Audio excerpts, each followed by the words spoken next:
Penemuan unik lagi di supermarket, tulang botolan. Bukan guys, ini bukan tulang.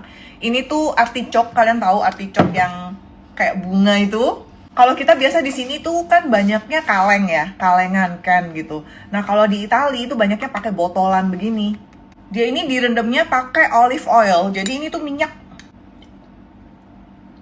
Nih, kayak tulang ya, bener ya? Dia ada asam-asamnya dikit.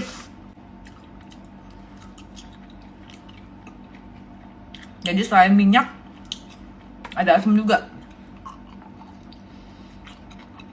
Enak loh ini. Rasa artichoknya tuh masih berasa. Yang kayak rasa ubi itu. Nah, enak kan bagian tengah ini guys.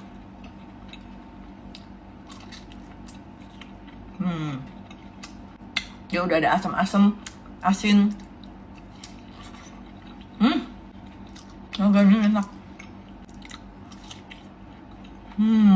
Agak mirip rebung, tapi tanpa bau.